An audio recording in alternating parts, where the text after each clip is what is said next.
Hi, guys. It's Melissa with the Face of Malpractice. And today we have a special guest with us. Her name is Carly and was one of Joey Marino's friends while he was fighting for his life through psych drug injury.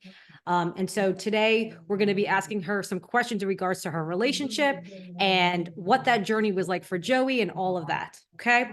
So thank you, Carly, for being with us today. Thank you for having me. I appreciate it. Yeah, definitely. So yeah, let's get started. Why don't you tell us who Joey Marino is and what did he do as a career? So Joey was originally from New Orleans, and he was like a personal trainer. He was an actor, and he just loved life. He was happy. He loved being around his friends, and then just kind of enjoy life. He was Anthony Edwards stand-in for season 4 through 8 in the hit medical show ER.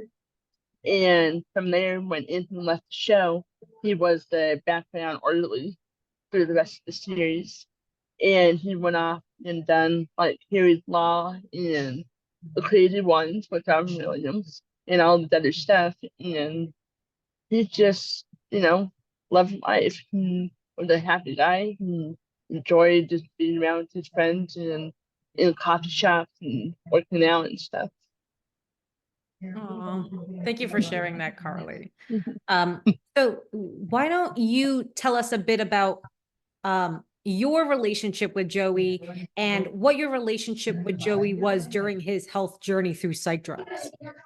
And that's what's kind of a little bizarre and stuff because I originally 6 years ago had a ER page. I still do. ER fan page tribute.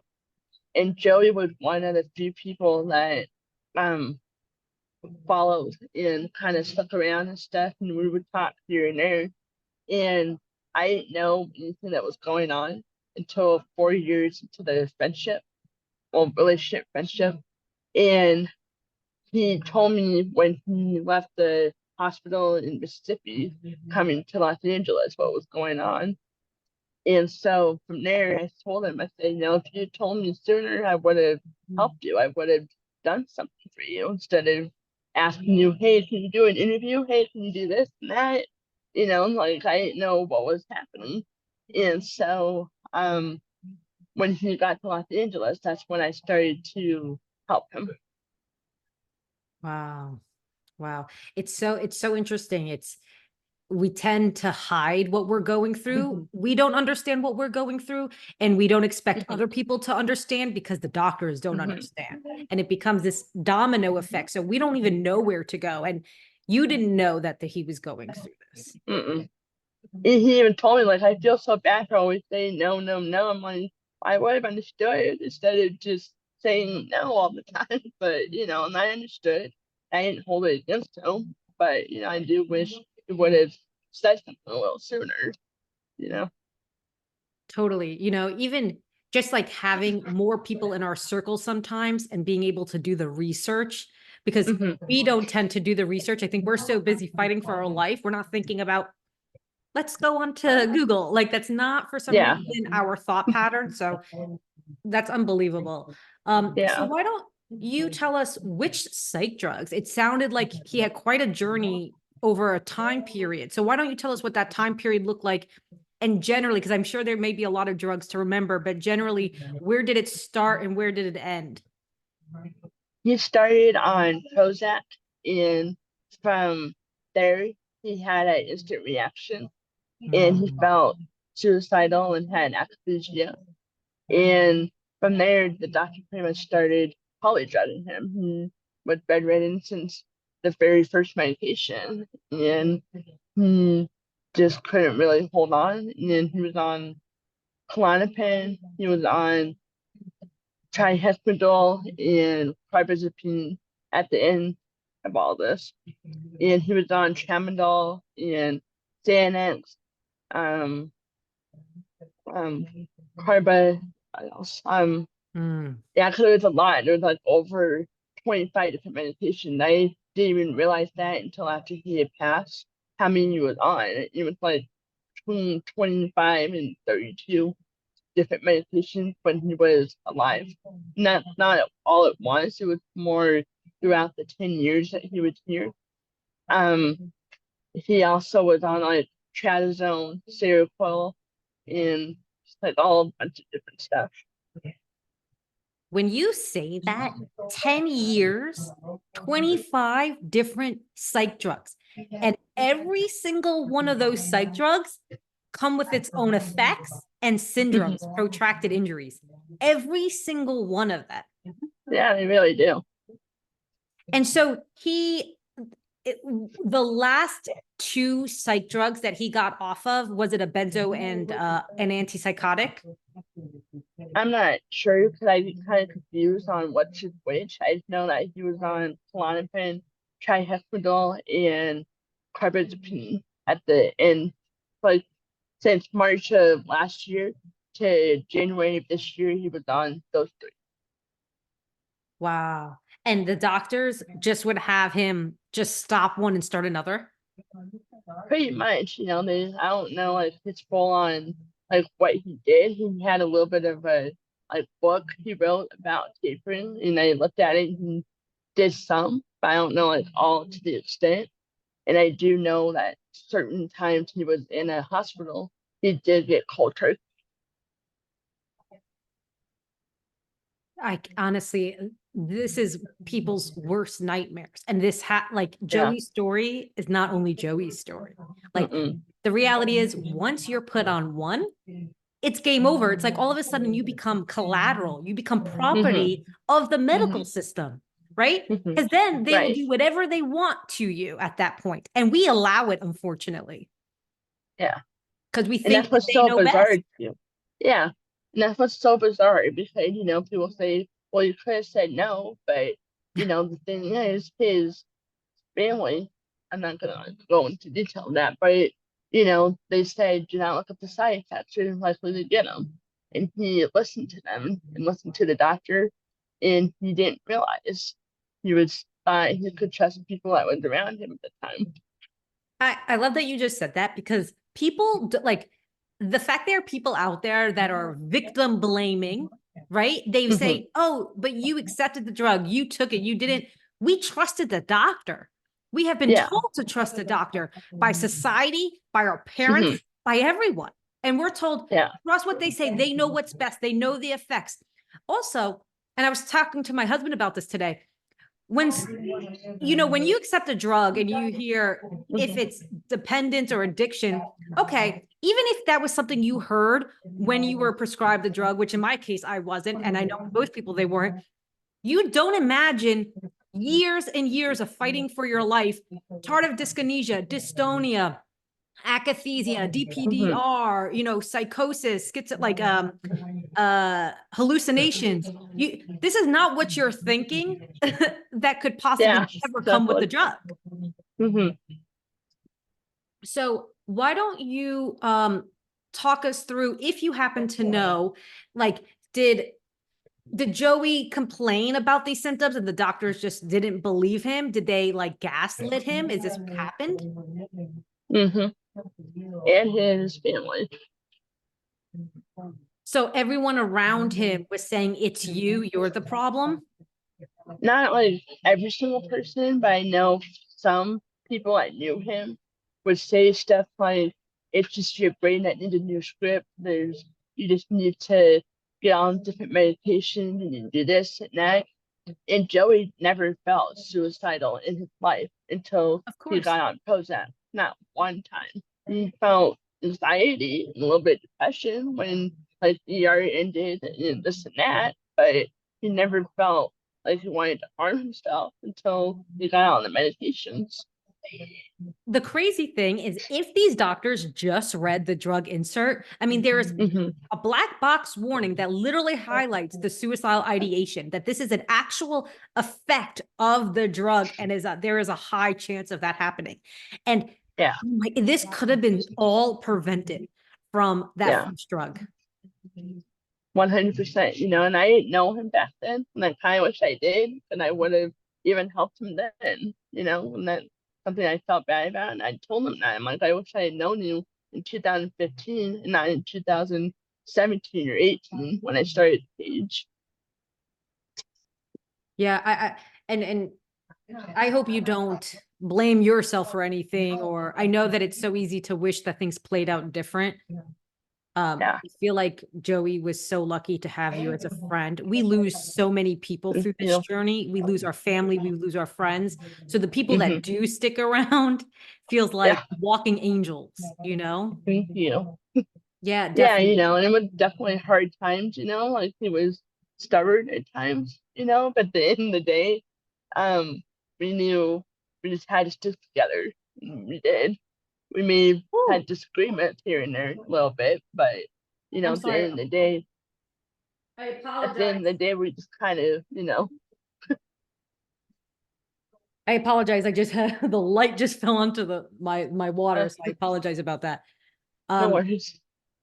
it's just so wild. So just to clarify, so he had general anxiety is what led him to these psych drugs to start with. That was all Yeah, he dealt with, which is so yeah. human.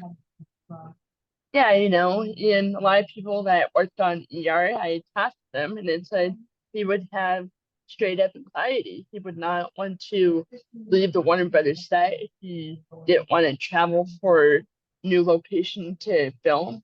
He was comfortable being in Warner Brothers and it's like little area he lived in and stuff, and it had like a movie theater, a coffee shop, and all this stuff that he just felt more comfortable doing his routine than stepping out of the box a little bit. And So what you're explaining to me is situational anxiety, hmm which psych drugs were never meant for.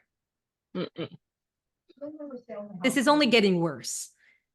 Like the fact that a doctor prescribed a psych drug for situational, like hmm these psych drugs are made, if anything, because I'm not so one that I believe there is way more alternatives than going down the psych drug. But in hmm theory, they were created for people with long-term like anxiety or depression that can, and they cannot figure out, what is going on. Really, that's what psych drugs are made for, not hmm situational. They should have provided coping tools to Joey. They should have provided, yeah, cognitive behavior therapy tools and protocols versus going down that. And then to be suicidal because of the effect, and then they went down. Oh my God, this is just devastating. yeah, and his dad died of a heart attack at 44 or something like that. So he always had like anxiety about his health. He had anxiety about this and that, and his family life was not perfect. And so there was a lot of things that kind of contribute to his anxiety. And so when working on his diet, it's kind of, he loved it. He loved being on it. He felt safe there. It was just more the after effect, what was happening after the show was ending got worse. It sounds like he's human, is what I hear you 100%. say. This is Yeah. human. I mean, Yeah. we all have our struggles with our own families. We have our struggles in life. And you have to remember, right? These psych drugs have only Right. been around for 70 years. What did all these hmm fucking other humans do before this moment in time? They didn't have psych Yeah. drugs, you know? Yeah.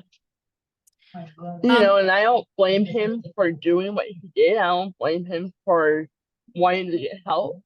I just know that he regret doing this. He regret, like I should have been a drinker. I should have just done smoking or something than this. So I know that he was just trying to get help, and I tried to remind him that every single day he was alive. I said, "You were just getting help, Joey. That's all you were doing." that's so sad. It's like then we start to blame ourselves and like Yeah, and we can't change the path that we have been guided on by people that we were yeah, supposed to trust. yeah, 100%. Wow. It's just so devastating. It's just so devastating. I guess my next question for you, and I don't know if you have this information, but it sounded like there was a few benzos involved. At some point, did he taper the benzo, and did he suffer from symptoms if he did taper the benzo? I think so. Because I'm gonna have to like kind of talk to a few other people that were involved with him at the time. 'Cause there was people in the drug part community that he was talking to at that time. And I'm gonna ask them like how he was. But I know he was very symptomatic during the tapering, I think, and Mm. stuff. So I'm not like 100% sure how that journey went for him. Yeah, no, all fair. I mean, there's so many drugs in this picture. It's hard to even keep up. Did Joey have like support? Was his family supporting him? Like, what did that look like? So he did have his brothers with him, and things weren't perfect. But I do, respect that his brother was trying to help him and tried to do it. But other than that, I felt the support was not 100% there. And last year, early March, I tried to reconnect them and I tried to get that connection again, and it just wasn't going to happen. And when he OD'd in November, I tried again to see, and I was like, what am I doing? And I just stopped. That is so sad. It really is, and he did love his family. It wasn't like he didn't, he just felt disregarded, and they wouldn't listen to anything he had to say. It's just like our journey is so unbearable and inhumane already. I don't know how someone could not, how could survive without Right. like a level of support. Like I look at my husband quit his job, became my caretaker 24/7. My mom moved from New York to Florida. She goes back every few months, but she has to come and help out, to say the least. I don't think I would be alive today if I didn't have that support. I'm not going to say I think, I know I wouldn't be alive today if I didn't have their support. So that just is just so devastating to think he had so little support, next to him.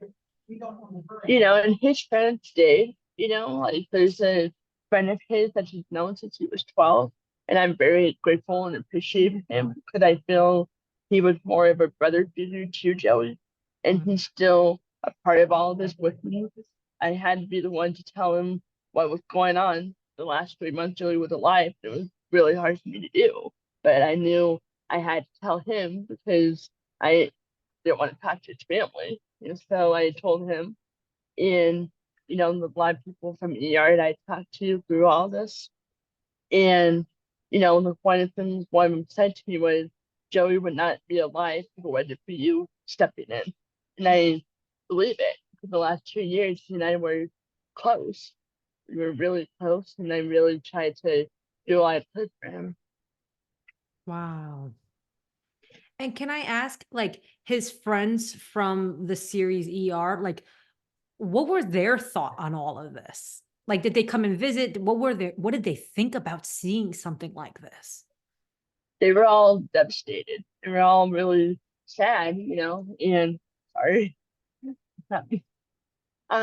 So when this first started, he didn't really tell a lot of people, and he just kind of kept it low. And as time went on, a lot of people found out, and they're just devastated. They would probably, no, this is not the guy we knew. This is the guy that was healthy, fit, done all this stuff. And there was even like a time when we were all in the hospital room with Joey, and I could see the sadness in two of his friends' eyes, and that devastated me because like this is so screwed up. It's so messed up. To see Joey's before photos and to see what Joey looked Hmm. like before his passing and what he's gone through these last years of all the videos and photos that you post, it is like you would think this person had like diseases his entire life that Yeah. made him look the way he is. But that's not the case. That Mm. was prescribed psych drug damage. Yeah. I got to tell you, his videos are hands down the most difficult videos to watch. Um, And everyone still says that even today. Like, tell me about it. It's difficult for me to sit there and post stuff like I'm doing it for him, but it's really difficult. so I think I definitely have other questions. I think that that's a good opportunity though. Like I guess there would be people out there asking, why do you post his videos? So why don't you get to tell everyone, like, what does it mean to you? Why do you post these videos? So when Joey was before he started getting worse, he and I had a lot of conversations. He and I talked about what do you want me to do, what you want me to do when this is done and you're gone and stuff. And he wanted me to tell his story. He wanted me to get videos back out there. When 2 years ago, when we were with another person, we had a page called Joey's Jagged Journey, and we did have a page up. And after some stuff that we found out, he wanted me to take it down, and so I did.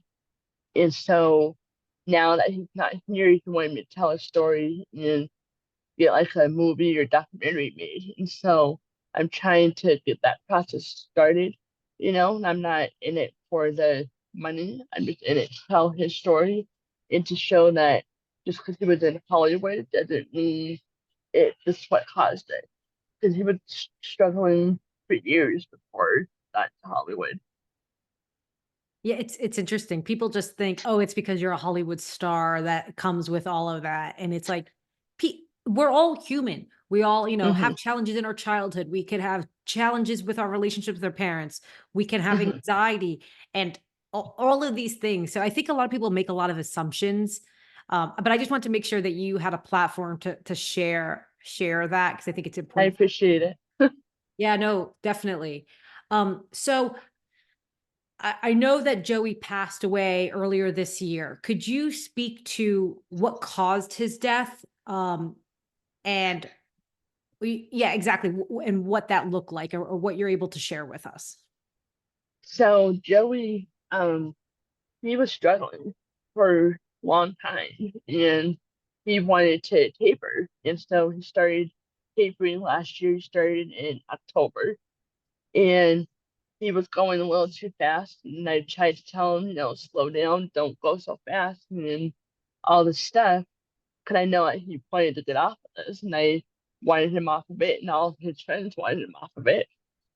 And so he was fighting and filing the Klonopin, and he had OD'd in November, and his heart stopped for like a few seconds, and they were able to get him to the paramedics, and he was back, and so they put him on life support, and even though he had the DNR, the doctor would not listen. Even I told him he had a DNR, he has papers in the room he was at, and they wouldn't listen to me. And so once they figured out that he does have a DNR, I was able to get him off of the ventilator, and he got through, and he tried again, and they took him to a psych hospital, and that was like a nightmare. And so when he got out, he decided that he was gonna stop eating and drinking, and so that's how that started. He stopped eating December 29th and drinking, and started drinking again, like on the first or something like that, or maybe right before the first.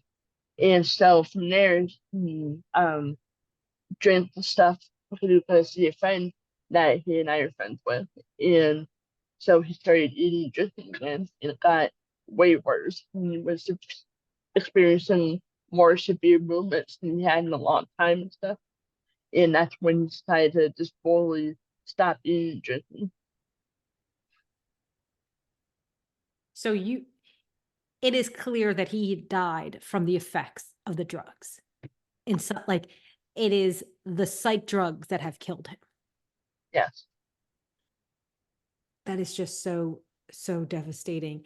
For the people listening in, could you share what DNR is?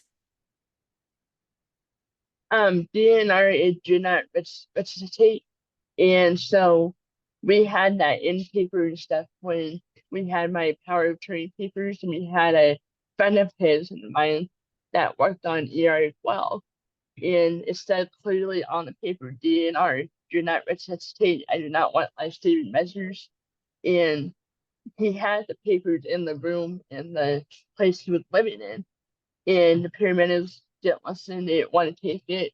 So I was forced to go back it to them, and that took like 20 minutes. And they finally just decided, okay. I'm like, yeah, okay, like Wow. it killed me. Like I didn't want to say he had DNR. I didn't want to have to tell him anything. I, that's what he wanted, and I was just trying to respect his wishes, even though it hurt me to do all that. Oh my God. So I also have a DNR I wear on my necklace. And so my Hmm. question to you, because I know that I could have never imagined walking around with that on me until going through this psych drug Hmm. injury. And I refuse to now let a doctor touch me. Like I would rather personally drop Yeah, dead than let them continue damaging me. That is why I yeah, have. And I'm not saying for anyone else to go do that. That was my decision to wear this in hope if that I ever get to that point, if I some reason get into a car accident, that they get to see that. So I guess my question to you is when did Joey was this always Joey's belief or was this only after the psych drug damage?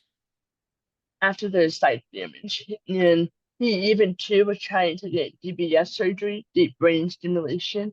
And last year, July last year to September, I pretty much was trying to do that. I was trying to get a doctor to see him and stuff. No one would do it. They said they're 8 months out, and the surgery would have been $100,000. Wow. And he had told me, it's like if someone would have offered DBS surgery to me and that is gonna work, that he would have hung on. He would have still been here today if someone had just offered it to him. Wow. It's just so wild. And it's so sad to me. Like me and Joey are not an exception to the rule. We must become the rule. How many of us would Mhm. prefer to not be resuscitated? Right. At that Yeah, point, we've endured so much. We would rather be let go than let another doctor touch us and harm us. Like yeah, it's just so wild. And it's interesting you brought up like he wanted to rush off of the psych drugs. And it's like the guy has been on them for 10 years. It is you mhm, are being tortured alive, most of us, yeah, while you were even tapering, right? We're going through akathisia. You're going through, mhm, all these insane hundreds of different symptoms you could be experiencing. So it's like, I mean, I did a rapid taper. I mean, here I am mhm, 30 months injured, mhm. with limited mobility, unfortunately, but it's such a common thing to want, but I think I would be saying what I want to say to the audience is like it's not worth it. Like go slow because you're you're going to pay at some point and it's better to pay now and do it slow than jumping and going cold turkey because there's so much more risks. And I think we saw Yeah, that with poor Joey. yeah, and that's the thing too. Like I wanted to bring up for like especially on TikTok, is I'm not telling people what to do. I'm not telling them to jump off. I'm just merely telling Joey's story, and people are telling me what should I do? What should I do? And I tell them what I tell every single person that says it to me. I say, if you see anything weird, go to your doctor, tell them you want a taper. If they don't listen, go to a different doctor and tell them because someone will listen to you. And to taper, don't cold turkey it. And yeah, I get the people saying it's dangerous to give advice, but my advice isn't dangerous. I'm just telling people don't cold turkey off of this. And I think you're doing the I think you're doing the community justice Thank you. by sharing Yeah. because dystonia and tardive dyskinesia, I mean, I believe in antipsychotics, for example, that happens in 1 in 20 people. Like, Hmm. this is not a small percentage of people. Like, this is an Hmm. effect of the drug. And so, like, and those specific symptoms could be permanent. Like, generally the consensus across the community, right? With benzos, Hmm. antidepressants, and all of this, like Z drugs and all of this, we will heal in time. Antipsychotics are quite unique, specifically with that tardive dyskinesia and dystonia. Like that those are really difficult symptoms to say the least. I mean, if Yeah. you watch Joey's videos, most of us could not imagine. And I mean, I've gone through over 200 symptoms simultaneously for years. And even I watched those videos, and I had akathisia. I had pseudo Parkinson's. I watched his videos and I'm like, I don't know if I could do it. I don't know if I could do it. Yeah. And he also had like a severe movement disorder. He had neuropathy. He would get brain zaps all the time, and his dopamine was stripped, so he could never really eat. He would have a reaction, especially if he had pizza. That was like one of the most horrible foods for him to have because he would get a reaction out of it. And he just, had dystonia, hold to the ground and all this stuff. He had them going for him left and right. He would like no calm moment hardly at all. If he did, he would just not really say anything, just kind of enjoy the moment as much as he could. Wow. And I saw some of your videos because it's like here he's going through all of these movement disorders. And I think in one of his videos, he says like his mind is clear and he's having all of these physical symptoms. Is that the case? Yeah, and Joey's always been Joey, and I could see that even though I didn't know him back in the ER days. But I know when people say, Joey's still here, he's just messed up on the medications. And I could see that, and I believed it. Like, there's times he would be in the most worst pain ever, and he would crack out a voice infection just to get me to laugh or something. I'm like, really? Like, Oh my goodness. I feel like I'm so happy that he had you at least, or anyone else that was around during this last, whatever that looked like for him. It's such a difficult decision that he must have made.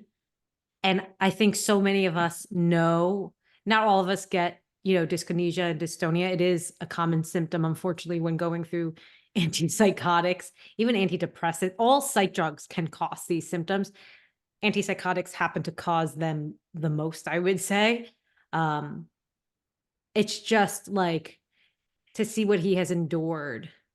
Um, and that the fact that he at least had you guys for those final years. Yeah, and the thing too, like I wanted to just kind of make clear to him, like, oh, so he would just not eat and drink. He was being offered food, he was being offered drinks, and he was making videos saying, this is my decision, this is what I want to do. And so that way, if someone had questions, they can't try to come at me or the friends and stuff he was with. So we just kind of had him do that. And before he got even more worse in the same week that he passed, um, he and I had FaceTime, and I told him, because much it hurt me to say it and I didn't want to say it. I told him, if I love you, I care about you. And, when I started naming all these people that were involved with us, and I said, we care about you. This is what you want to do. We'll support you. You don't have to be in the team no more. You don't have to be doing this no more. And so, we started talking. And he was like, that's exactly what I told my dad. I said, I know. That's why I'm telling you this. Like, you don't need to be living in the team no more. Do what you need to do. I love you. We're all going to be okay. And he did. And I felt at that moment it had to be me to say it because he and I were close. And it couldn't be his childhood friend. It couldn't be, people from ER. It had to be me to say it. And that killed me. My God. And I totally understand everything you're saying, by the way. And I think so many people could misunderstood that and think, oh, eh, how could you, or this and that. And it's like, you Yeah. don't understand Yeah. what he or a lot of us have experienced. And it's like, people cannot understand that. And like, for example, like suicidal ideation, that's our life. That's every Mhm. second of the fucking day for years. Right. That is, Right. you withdraw from alcohol and you go to rehab, you know what the first thing they're going to do? They're going to take away your shoelace because that is a side effect. That is an effect of withdrawing. And now Yeah. to add insult to injury, you have symptoms that you're experiencing for years that disables you. You can't eat, you can't feed yourself, you can't take care of yourself, you can't go to the bathroom by yourself. I mean, I couldn't shower on mine, I couldn't go to the bathroom by myself. I mean, and this is for years. And so I mean, I'm a huge advocate for people to try to go as long, keep fighting because we do heal. We Yeah. really, really do. But I'm not going to say I don't understand that. I don't, it's Yeah. that would be a lie because it's Yeah.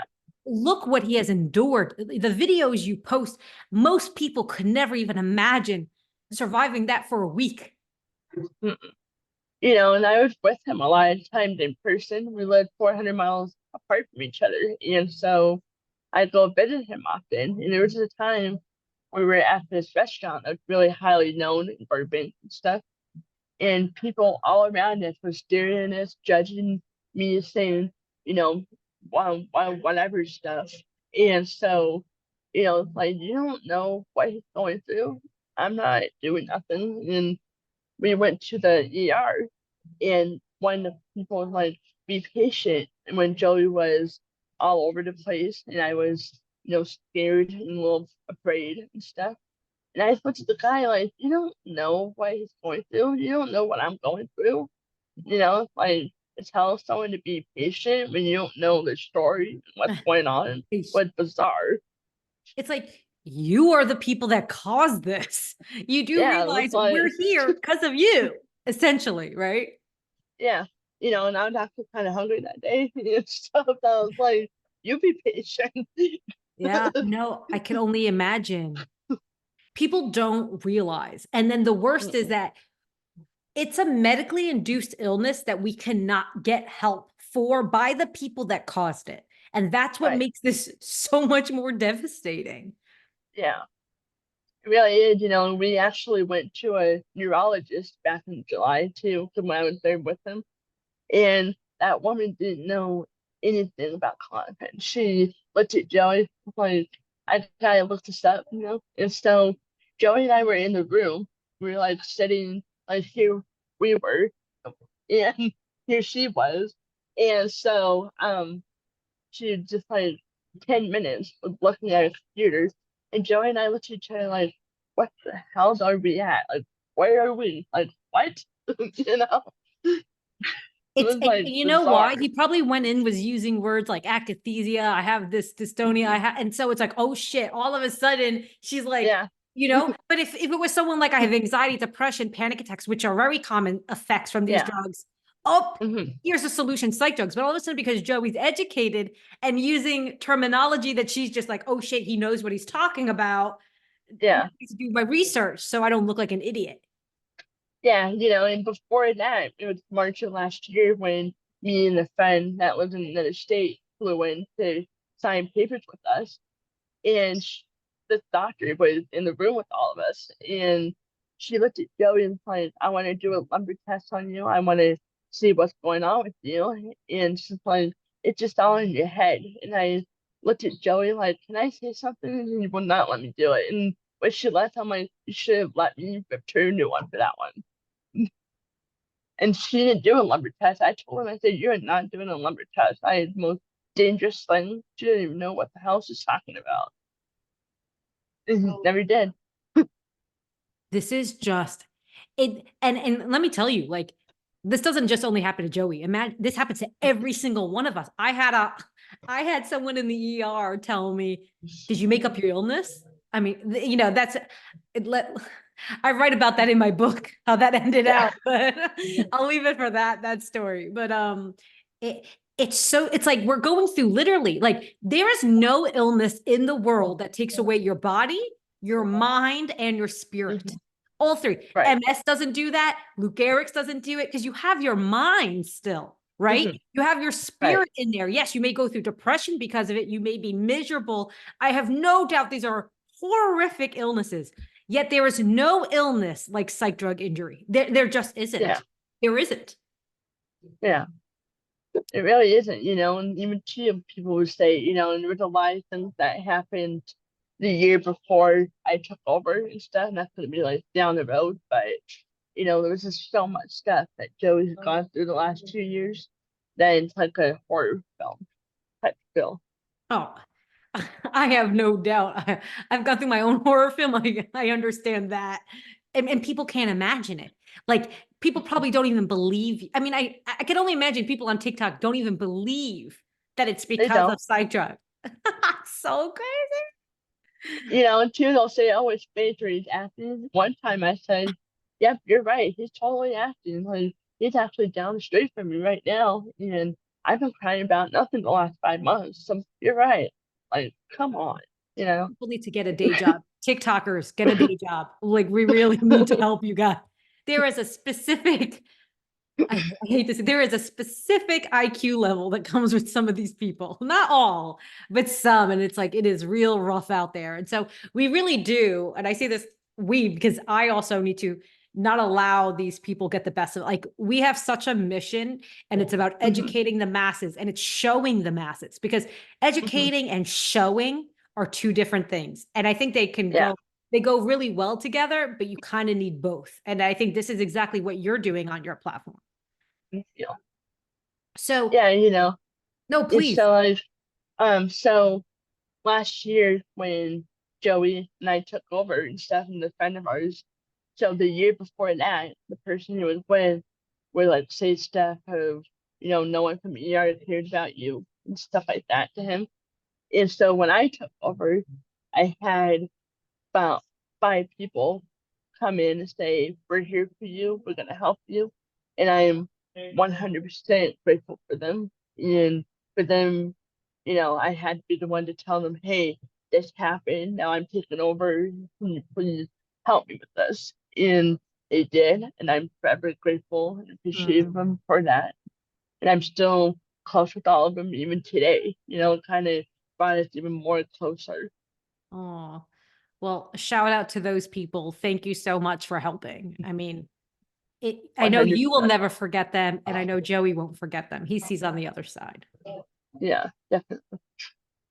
So, why don't you tell us what do you wish people knew about Joey's story and about him?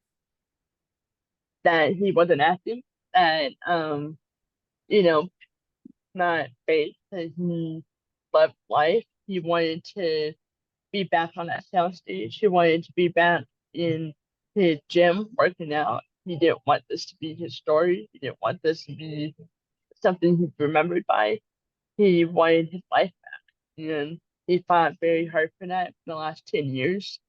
And I'm just and I'm not gonna use the word fighting because I don't have that in me anymore like I did 2 years ago, but I'm just gonna tell his story and what he's Mhm. gone through and just kind of get it out there best thing. Yeah, and I love that you just said that. Like you can't fight anymore, and that your job is to just to get the story. I understand that so much.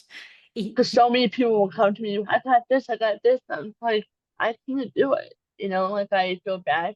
Everyone is going through it and stuff, and I'm with them, but I can't fight big pharma. Like I'm not in that space anymore because Joey's not here, so it's hard for me to be like, yeah, let's do this and this, but I just don't have it in anymore. You're doing your part. You are doing a huge part. People seeing these videos get to wake up and like, hey, maybe this is what's causing my symptoms while I'm taking as prescribed.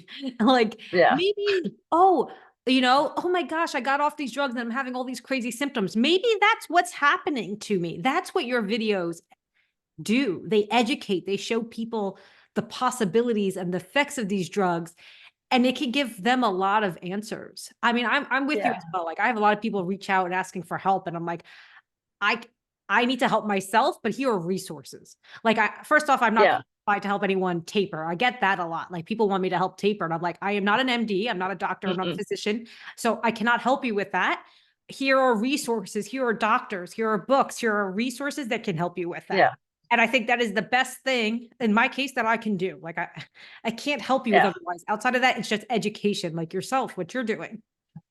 Yeah, and that's why even too, I'll tell them about the Action Manual, I'll tell them about Benzo Buddies or the Inner Compass, but I just don't have an image to be that partner anymore, and just someone that wanted me to help, and then just like, I'm sorry, I can't, I'm with Yeah. you, I support you, but I can't go down that road. Yeah. And you don't need to. You don't need you're doing so much. Like I think what Thank you're you. doing is exactly what clearly you're meant to do. And I know Joey is watching on the other side and is really proud to Damn it, see. Joey. No. Damn it, Joey. You heard that. So But too, when you like kind of one of the things that happened, and I haven't really like fully talked about it, and I did on my video I did about telling the story, and I did a couple weeks ago. But one of the things too that happened after he did what he done and stuff, his heart was having problems. He was it wasn't like diagnosed, but I do feel he was having heart failure because we talked on a Thursday, and and I talked for like 30 minutes on that morning. And then at that evening, he was like, I'm feeling something weird in my chest. I said, which side? It's Mm. like it's in the middle. I said, is it dystonia? He said, no. And I started asking him all these questions. And I feel he was starting to have heart failure And what do you think the heart failure was from? medication. Hmm. That's just so devastating. Yeah, I and also experienced, go ahead. he also had acute kidney failure too, and that was from Benadryl and the Tylenol pills. Wow. People don't realize that these drugs have major effects on the cardiovascular aspect. I mean, when I was first, my whole journey started with insomnia, and I was put on two like antidepressants, essentially, an SRS, an SSRI and SNRI, and they caused serotonin poisoning, and I started having heart failure. Essentially, my heart rate was dropping to Yes, 39. I was an athlete. I was a yes. Muay Thai boxer. I mean, I was in the best shape of my life. Yet Mm-hmm. my heart is starting to fail, and it was because of obviously it was because of the effects of the drugs, which I later Yeah, learned. But like these drugs can kill you, absolutely can kill you. 100%. And I didn't realize that about the Tylenol PM and the Benadryl. His case will take a little bit and stuff, and um, when he was in the hospital in January of last year, the doctor actually, no, the nurse told Joey, like, you do realize that Benadryl and the Tylenol PM, and that's when we realized that he was taking more than what he needed to be. Mama me. And this guy probably he just wants to feel somewhat normal. This is what he's trying to strive for. So this is why he's Yeah, experimenting, why he's trying these things. He's yeah, hopeless. yeah. And now it's the thing too, like people would give him false hope and stuff. And when he was in the psych hospital in November, um, one of the things, 'cause I was sick, I wasn't feeling good, and I was there to see him, and that's when I last time I saw him in person.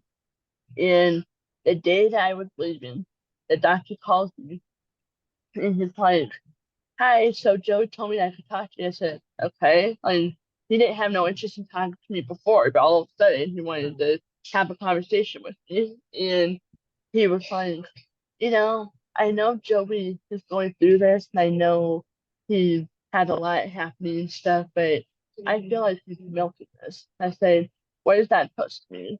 And he's like, well, I see him from the nurse's station. He's sitting completely calm and everything. And I said, okay. I'm like, oh, wait, now he's moving. I said, yeah, it's called a movement disorder. And he's like, can you just have Joey be nicer to me, telling him, like, or you can have a conversation with him and talk to him like a human. I didn't tell Joey to be nicer. I was like, really? You know? I hope you, doctor, are listening. You're a piece of shit. Like, I hope you hear that.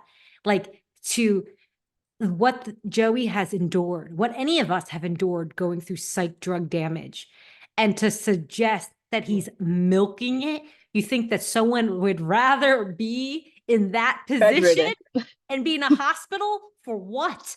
because we have nothing better to fucking do. Right. You know, and that's the other thing too that really pissed me off. And they told Joey this too. When he was in the psych hospital, they were like, "We're gonna do a detox pill." So what detox pill? The Klonopin. I said, "Are you serious?" I'm like, "How are you guys running this place telling me right now on this phone that Klonopin is a detox pill?" That pissed me and Joey off so bad. We were just like, "You guys shitty." They told you Klonopin is a detox pill. You, whoever you are, you also belong in jail. Like these people, these doctors, these nurses belong in jail. They have so much blood on 100%. their hands. It's not even funny. Mm-mm. The gaslighting, the uneducation, the medical malpractice. It's You unfathomable. know, yeah, and I was an hour away from the place that he was at, and so if I was closer than an hour away and didn't have to leave, I would have went straight down and had a conversation with that doctor in person. I'd be like, "You are so stupid," and I even called them out. And on the Google review, I called them out big time. Oh, good. Good. Yeah. I've also went down my Google review route. You kind of have to through this journey Yeah, because it's the only way to get at what we have inside us out. Um, and I think this is a really good point you're highlighting. Oh, I got a thumbs up because I somehow had raised my hand there. But I think people need to hear that going to rehabs, detoxes, and all of these things, psych wards, it is super dangerous for us because they're uneducated in the effects of the psych drugs, which is really hard to believe because you think that's their one job. You have one job, right? Is to help people right. going through psych drugs or helping them with their mental condition. Yet it is the complete opposite. So many Yeah, people end up damaged for years. I've seen people commit suicide after walking out of a psych ward. The amount of people it's just unfathomable because yeah, no one should be ripping anyone off of a psych drug. That it's called dependence, and that's caused due to neuroadaptation. This is why you need a slow patient-led taper, or we have high chances of being left with brain injuries, yeah. and these movement disorders. Yeah, you know, and one of the times that he was in the psych ward, they wanted to rip him off of 3 milligrams of Klonopin in a 5 day stretch. And I begged them, I said, "If you do, I'm gonna report you to the hospital. I'm gonna report you if you do this." And they didn't. I was like, "You rip him off of 3 milligrams of Klonopin in a 5 day stretch, and you're gonna be hearing a lot more from me." And they didn't do it. They belong in jail, and I'm glad you said that because I mean, it's just who knows what could have happened. I mean, look what he's already gone through. What Yeah, could have happened? Like, what else? What other part of the body can the medical system take from us? There's nothing left. yeah. You've taken everything, Mm-mm. you know? Yeah, So I was I know like we're, scared to death and all the stuff he was saying. I was so freaked out and stuff, especially the last 3 months before he died. I was like in constant panic zone every single day. I had my phone on sound every night because I was scared I was gonna get a call saying he's being rushed to the hospital or something. I was like on high alert for 3 months straight. wow. The amount of sleep, not only do we lose, but our loved ones and the ones that are supporting us. I mean, my husband slept on tiles for over 2 years on tile floors with a pillow.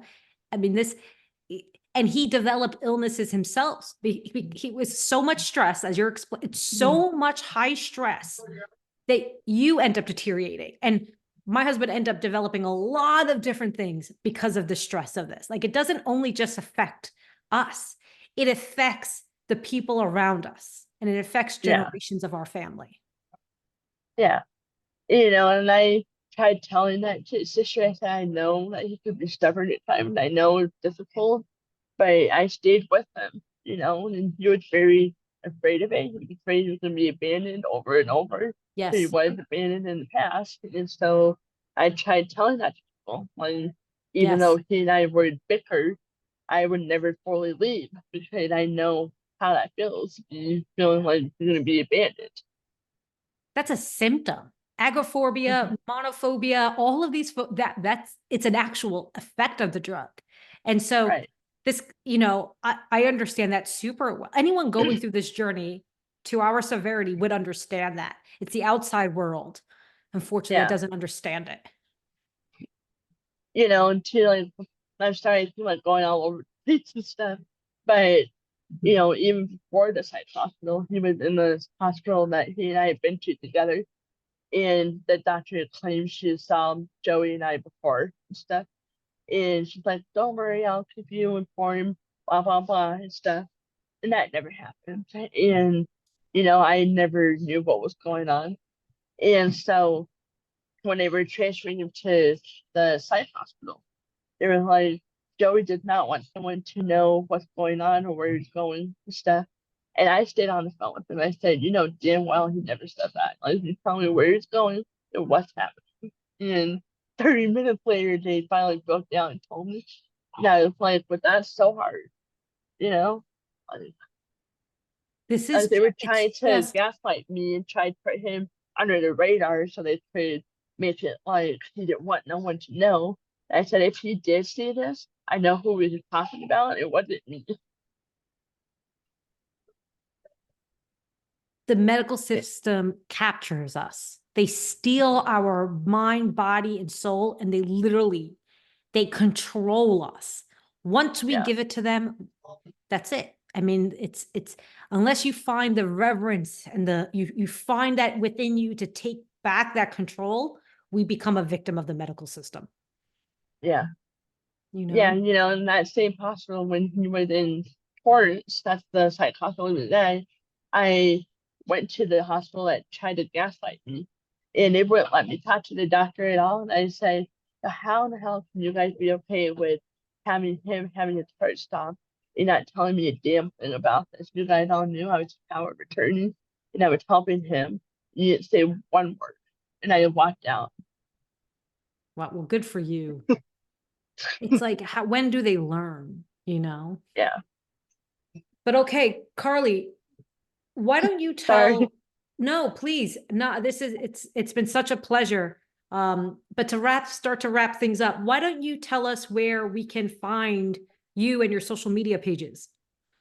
So I have a website, joeymarinostory.com, and I'm on Facebook and Instagram, TikTok, YouTube, and I have a merch shop I'm starting to do, and all the proceeds from the merch shop and the videos I get off of TikTok, money from that, all gonna go towards the documentary to get that made.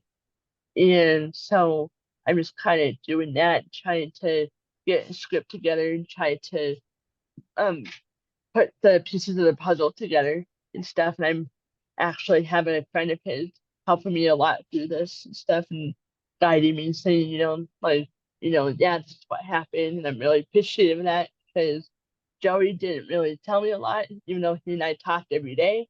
There's some stuff he didn't tell me. And I was like, really?